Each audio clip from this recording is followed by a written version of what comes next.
জীবনযুদ্ধে হার না মানা খুরশিদ মাঝি। দুই পা অচল, তবুও থেমে যাননি। মানুষের কাছে হাত না পেতে অদম্য মনোবল ও মানসিক শক্তি নিয়ে ৩০ বছর ধরে খেয়া পারাপার করে চলছেন, চালাচ্ছেন সংসার। খুরশিদ মাঝির জীবন সংগ্রামের গল্প তুলে এনেছেন সময়ের কণ্ঠস্বরের জেলা প্রতিনিধি সাব্বির হোসেন।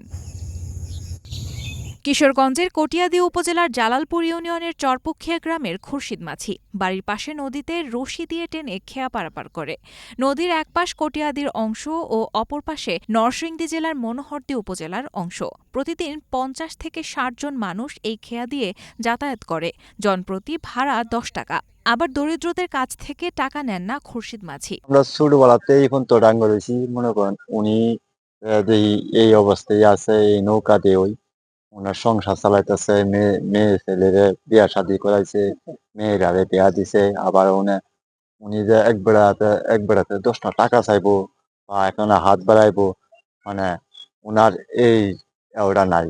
আমরা ছোটবেলা থেকে দেখি নাও পাইতাছে, আগে দিছে ডেঙ্গি দা, মানে কষ্ট করে নাও চাও বাইন দেয়া, মানে নাও দা চালা প্রতিদিন। আগে শতকানে চলতো, মানে বুধ 20-50 জন আপ ডাউন করতে হয়। আমি ছোটবেলা থেকে ওনারা দেখতেছি যে নৌকার মধ্যে উনি কাজ করতেছে। ওনার শারীরিক ভাবে যিনি সমস্যার ভুগতেছেন, উনি মানে প্যারালাইসিস রোগী।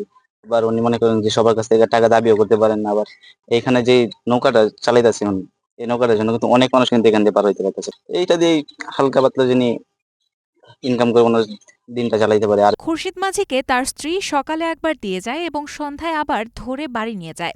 সন্তান থাকলেও তারা আলাদা থাকে, নেয় না পিতামাতার খোঁজ। প্রতিবন্ধী কোন রকম গুদারা চালা, একবার আয়া দেয়া যায়, একবার পরে আয়া নি। সকালে আয়া দেয়া যায়, একবার সন্ধ্যার সময় আয়া নি। ওখানে এত বেশি টাকা উঠে না, 200-250 এমন দিন আছে 100 উঠে।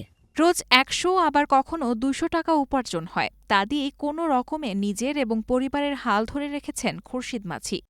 কিন্তু 20-30 বছর ধরে দিতেছি গুজারা, কিন্তু সবকে তো আর টেহা দেয় না।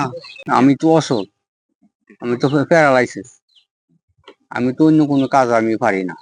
নিজে ওই মানে জানে বাইরে আছে এনি পাই, এই 200-250 টাকা 300 টাকা এমন উঠে আয়, এই নিয়ে দই চলি।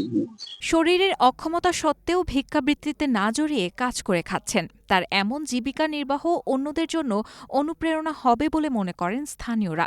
খুরশিদ মাঝিকে আরও সহজতর এবং উপার্জনক্ষম কোনো পেশায় যুক্ত হতে বিত্তশালীরা এগিয়ে আসবে, এমনটাই প্রত্যাশা এলাকাবাসীর।